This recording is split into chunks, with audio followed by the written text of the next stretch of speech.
Пустой постамент — это плохая примета. Пустой постамент к вечному дождю, к бесплодию. Услышал смех памятника, считай, погиб. Услышал смех памятника, считай, погиб.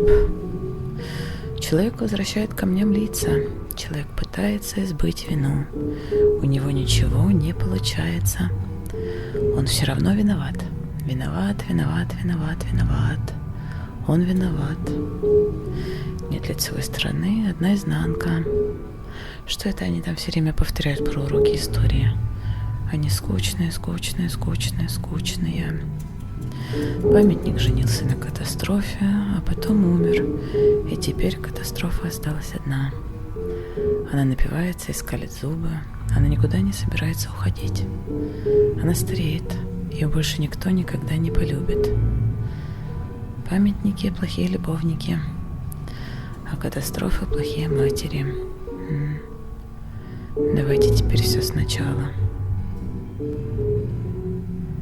Пустой постамент — это плохая примета. Пустой постамент к вечному дождю, к бесплодию. Услышал смех памятника, считай, погиб. Услышал смех памятника, считай, погиб. Человек возвращает камням лица. Человек пытается избыть вину. У него ничего не получается. Он все равно виноват. Виноват, виноват, виноват, виноват. Он виноват. Нет лицевой стороны, одна изнанка. Что это они там все время повторяют про уроки истории? Они скучные, скучные, скучные, скучные. Памятник женился на катастрофе, а потом умер, и теперь катастрофа осталась одна. Она напивается и скалит зубы, она никуда не собирается уходить. Она стареет, ее больше никто никогда не полюбит. Памятники — плохие любовники, а катастрофы — плохие матери. Давайте теперь все сначала. Пустой постамент — это плохая примета. Пустой постамент к вечному дождю, к бесплодию. Услышал смех памятника, считай, погиб. Услышал смех памятника, считай, погиб. Человек возвращает камням лица. Человек пытается избыть вину. У него ничего не получается. Он все равно виноват. Виноват, виноват, виноват, виноват. Он виноват. Нет лицевой стороны, одна изнанка. Что это они все время повторяют про уроки истории? Они скучные, скучные, скучные, скучные. Памятник женился на катастрофе, а потом умер.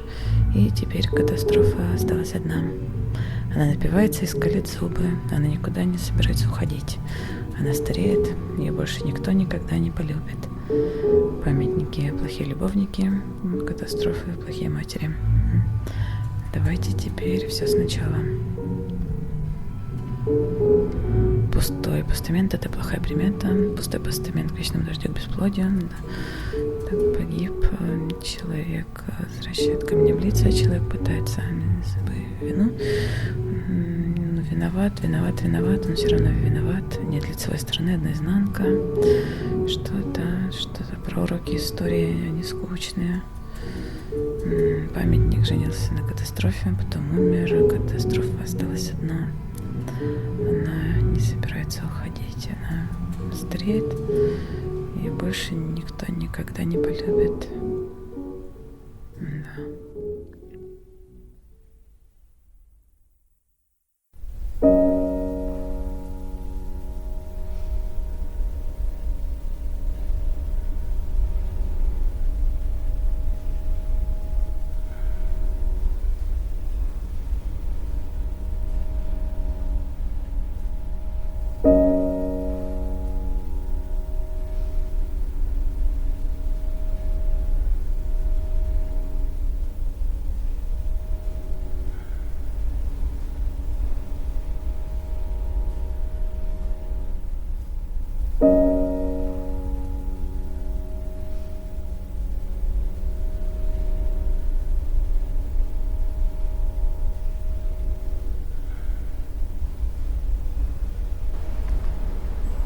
Я очень боюсь памятников. Они так похожи на людей, но внутри у них нет органов. Нет рта, гортани. Они очень любят выставлять себя на показ, им так нравится себя показывать, что иногда это просто посмешище. Они хотят, чтобы их запомнили исключительно в хорошем ключе и плохо о них не говорили. Я бы не смогла жить с памятником, отдаться памятнику. Хотя они так же любят, так же болеют и умирают, как все. Иногда я их жалею, складываю их в карманы и так хожу. Иногда они мне нравятся больше, чем люди. Они больше людей подвержены забыванию, потому что памятникам не ставят памятники. В старости памятники уходят на кладбище для памятников и терпеливо ждут своей смерти.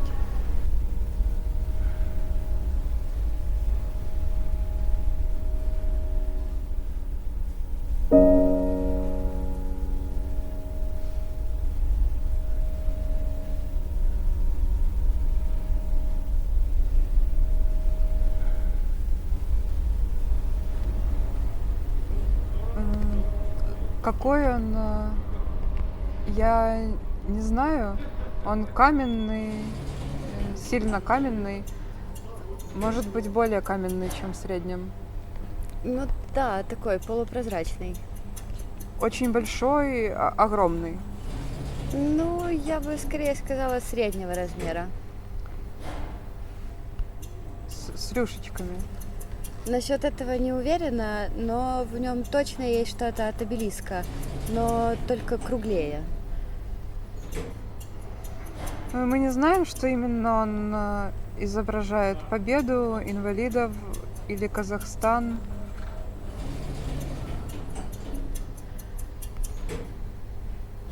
Там много лиц. С любой стороны, как ни стань к нему, считай, он повернут к тебе лицом. Сплошная лицевая сторона. Так как будто бы спины у него нет. Нет хребта, изнанки. Ну, можно сказать, что он такой треугольный. На табличке когда-то было что-то написано, но никто уже не помнит, что именно, или не признается, чтобы не выставить себя дураком. Впрочем, некоторые представляют к памятнику новые таблички, пытаются его объяснить, посвятить кому-то, чтобы не получилось, что он как бы никому не стоит, ничейный или бесхозный. И вот когда в городе меняется власть, то памятнику представляют новые таблички. Да и депутаты тоже нам регулярно обещают дать памятнику новое красивое название. Мы ведемся, но это ни к чему не приводит. Нас постоянно обманывают. Ничего не выходит. Ничего не выходит. Ничего не выходит. Да, иногда он кричит. Это к дождю.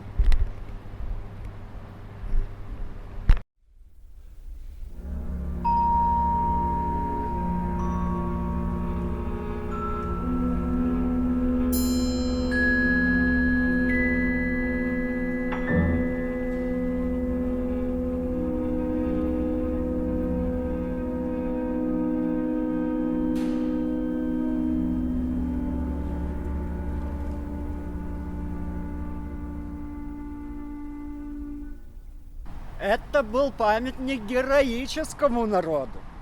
Уж не знаю какому, но определенно очень героическому народу, то есть его подвигу.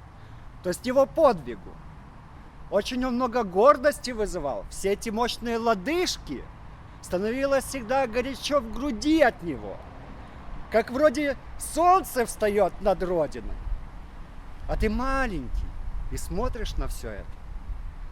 Но знаете, с тех пор, как я узнала про этот так называемый подвиг, вы сами понимаете, сами все хорошо понимаете, стало стыдно очень, за весь народ стыдно. Этот памятник теперь стал мозолью, и непонятно, чем его прикрыть, как спастись, чем эту рану залечить.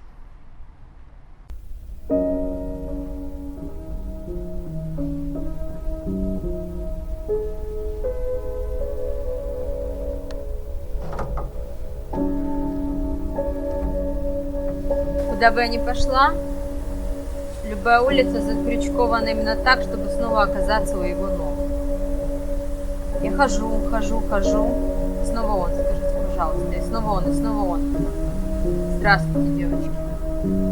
С какого окна не выгляну, снова вижу его. Он везде, в жестах, в мусорной воне, застрял между бок, прячется в тени. Ишь ты, наблюдает за нами. Он отовсюду выглядывает, наблюдает за нами. Нашептывает что-то на своем мертвом языке. Я не понимаю, куда делось будущее. Когда мне смотреть на Луну или, может, читать поэзию, если все время нужно заниматься тем, что извлекать уроки истории. Мы уже себе все лица об него счесали.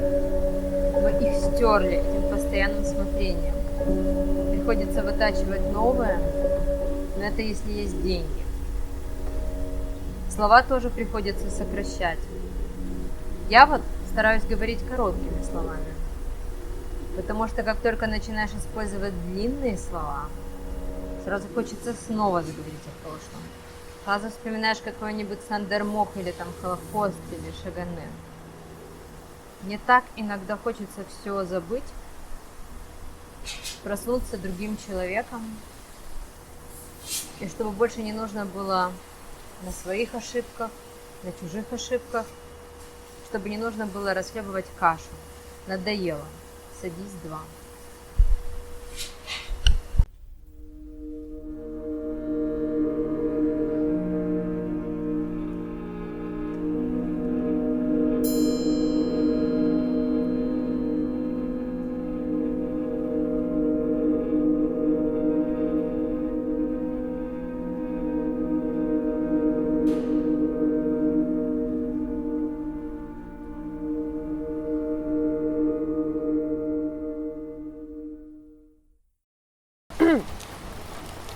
Была здесь одна сумасшедшая, так она влюбилась в этот памятник.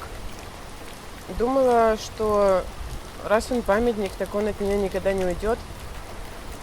Наверное, думала, что если станет ему любовницей, то на нее как бы падет тень его величия. Думала, что станет ему равной, если он ее полюбит. Он ей, конечно, ничего такого не обещал. Но у нее были некоторые иллюзии. У нее были на него некоторые виды. И потом она стала ревновать его прохожим, дворникам, там, птицам, подозревать его во всяком. Не знаю, чем все закончилось. Думаю, они оба умерли.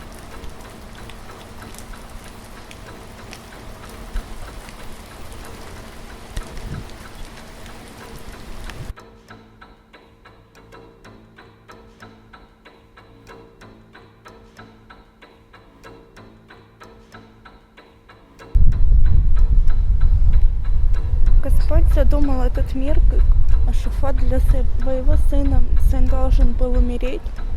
Господь рассыпал по земле камни и людей, чтобы как-то это пережить. Когда мир был еще молод, у каждого камня было свое лицо и даже имя. Камень умел петь и проповедовать, а затем человек распял сам себя, и камни замолчали. Человек забрал лица у камней и стал бросать их в проституток. Камни плакали. Затем человек опомнился и извинился перед камнями, но было уже поздно. Вся история человечества – это попытка избыть свою вину. Они теперь вытачивают камнем лица, чтобы как-нибудь поправить, но Богу уже все равно. Сын умер, и этот мир для него мертв. Живите как хотите на этом эшафоне. Распинайте камни, делайте, в общем, что хотите. Так он сказал. Иисус должен был родиться камнем, но люди все перепутали.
Я хочу забыть, но не могу забыть. Я хочу забыть, но не могу забыть. Я хочу забыть, но не могу забыть. Я хочу забыть, но не могу забыть. Я хочу забыть, но не могу забыть. Я хочу забыть, но не могу забыть. Хочу,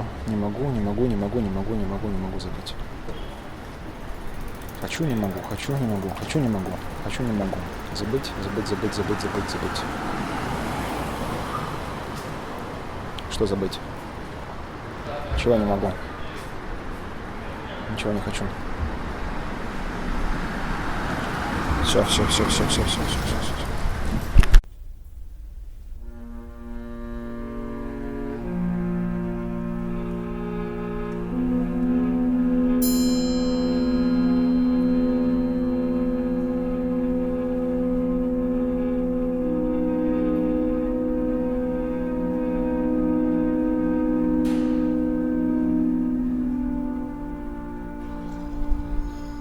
Мама говорила, что это памятник катастрофе. Правда, точно не помню, какой именно. Большой или той, что потом была поменьше. Памятник тогда еще молодой был, всем запоминался. Посмотришь на него, и он остался у тебя в глазах. И ты потом не можешь его оттуда ни попросить, ни выкинуть. Ковыряешь глаза и ничего. Уже не забудешь. Вот так все и ходили с мозолями. И повторяли про себя: катастрофа, в лес уходи, обратно не приходи, не хочу с тобой быть, я хочу тебя забыть. Но раньше все-таки легче было. Катастрофа была одна на всех. Большая, знакомая, как родная тетка. И можно было грызть ее сообща. Мы ее жевали по кусочкам. И можно было ей зубы заговаривать. Она тогда еще глупая была. А сейчас у каждого своя катастрофа. Отдельная.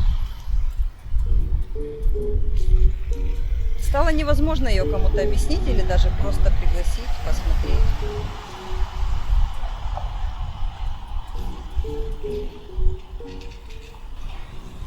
Да зачем кому-то смотреть на твою катастрофу?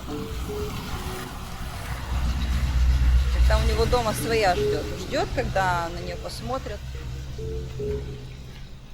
Когда ее вспомнят, когда ее снова начнут страдать. Некоторые женятся на своих катастрофах.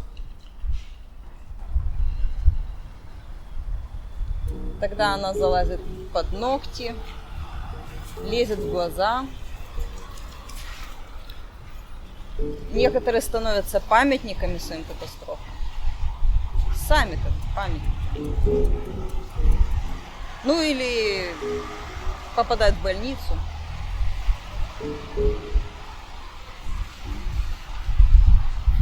Память – это болезнь.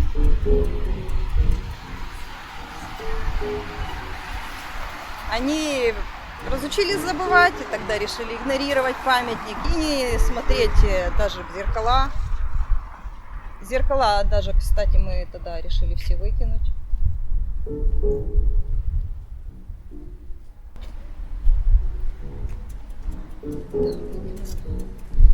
Некоторые прекратили разговаривать друг с другом. Это чтобы ненароком не вспомнить чего-нибудь. А то ведь слова – это такие же памятники, как зубы. Я думаю, где-то тогда из языка пропало будущее время.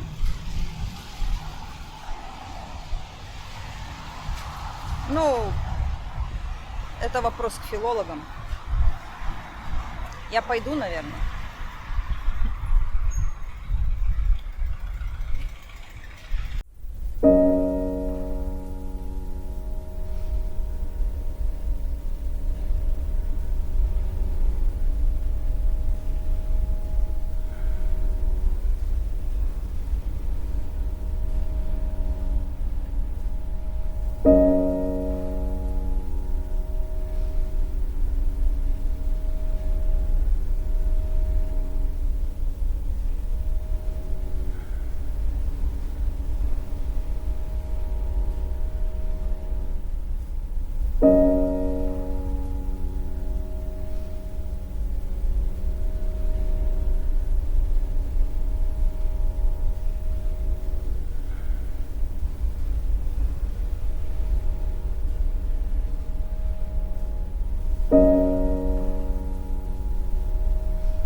Внимание, внимание! Жили однажды памятник, памятница и их уродливый сынок-полупамятник. Это была образцовая семья, так по крайней мере это выглядело со стороны, когда они ели пирожки и ходили в кино. Потом выяснилось, что памятник бил памятницу, та все время плакала, а та все время плакала. Повторяю, а та все время плакала.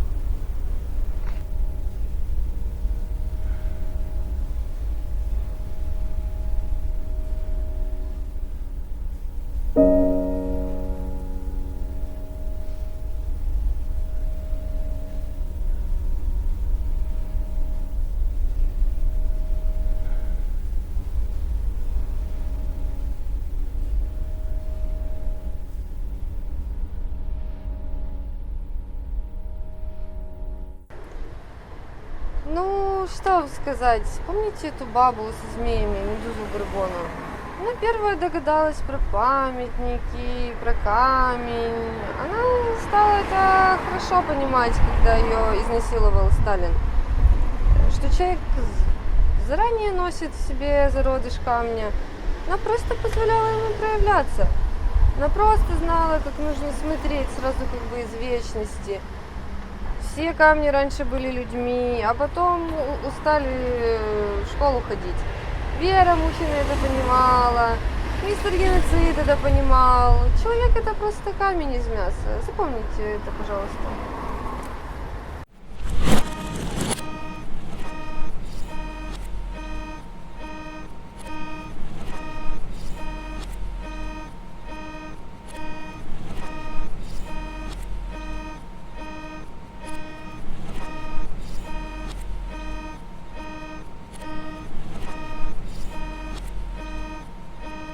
После того, как все случилось, ну, в общем, вы сами помните, наверное, ну, в общем, когда все кончено, ну, я не знаю, вы понимаете, вы знаете, вы были, но оно же разве могло оно быть иначе? Иначе не было, хотя могло,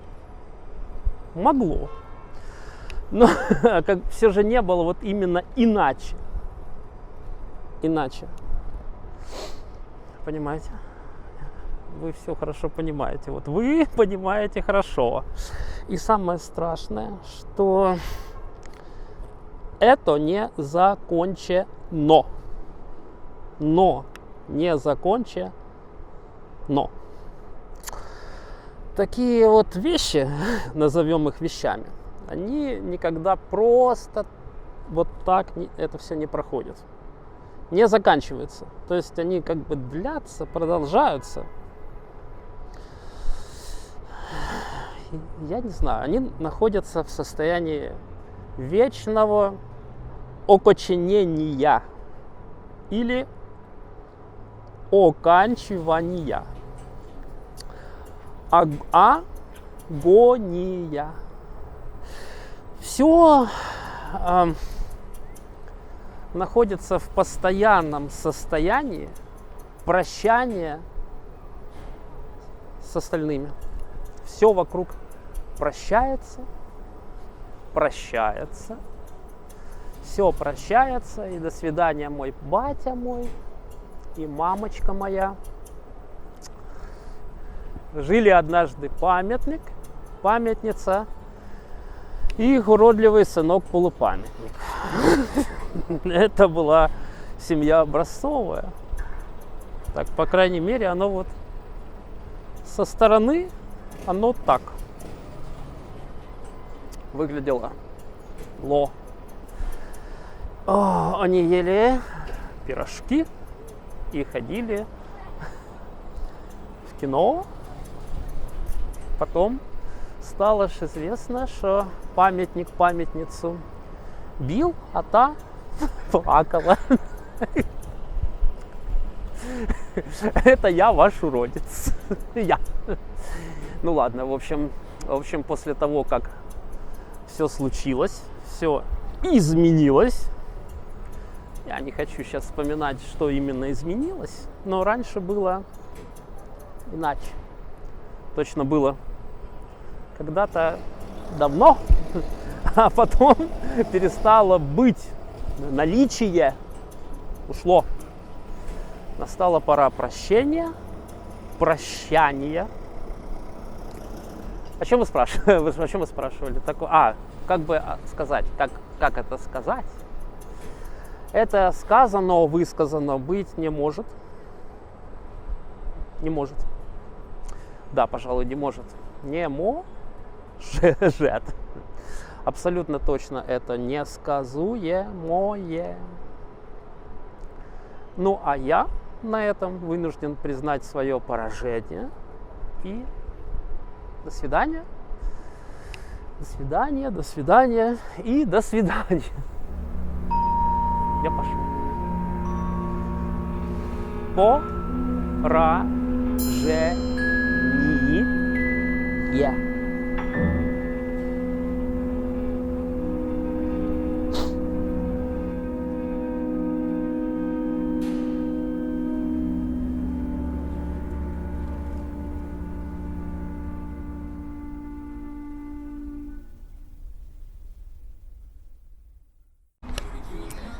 А еще был один, так вот он бил памятник палкой, сильно бил, только у него ничего не получалось, памятнику хоть бы хны.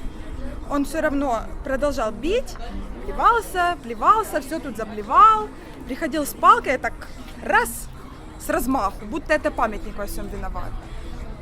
А знаете, может быть такое, что и правда памятник виноват, и все вокруг об этом, конечно, тоже думают. Поэтому ее никто не останавливал. Кричал на него сильно, кричал на него «папа, папа», ну и потом другие плохие слова, но я их тут не буду говорить, не буду повторять.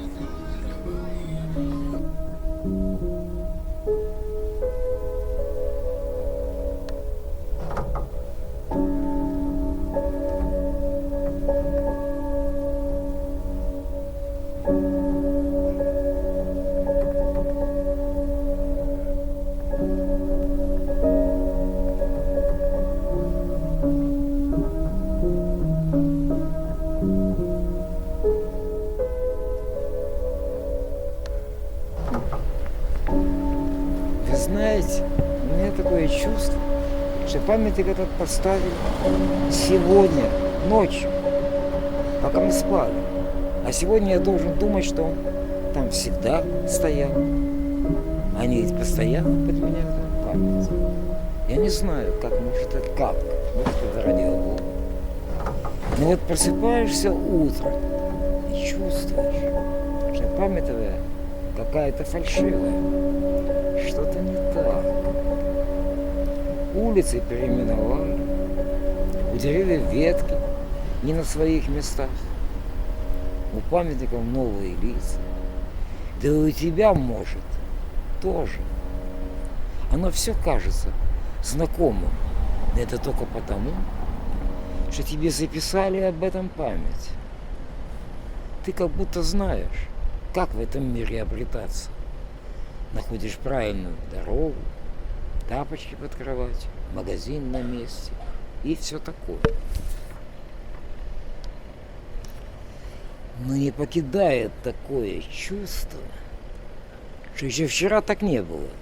Катастрофы, которые ты помнишь, о которых ты знаешь, отдают какой-то неестественностью форм. Какие-то они недозревшие, плоские, как будто о них еще никто не горевал. Твои любимые герои из книг будто немного чужие.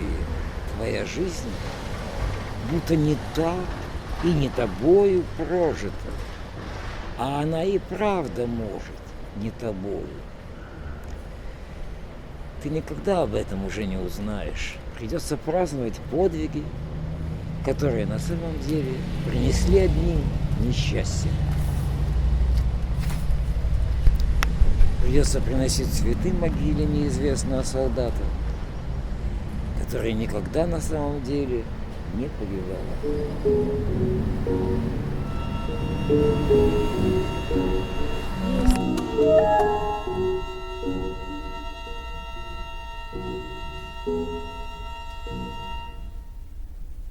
Когда Катастрофа, катастрофа, рыжеватая Голгофа.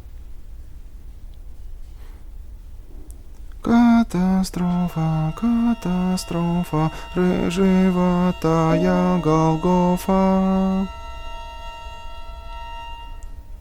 Сестер моих не ешь, зубов моих не бей, уходи поскорей.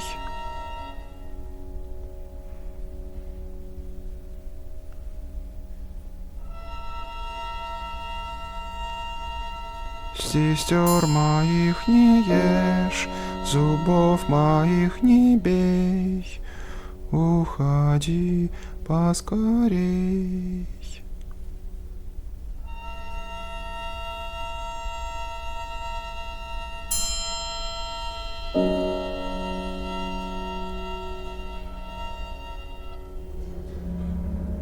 Не хочу с тобою быть, я хочу тебя забыть, я хочу тебя забыть, я хочу тебя забыть, я хочу тебя забыть, я хочу тебя забыть.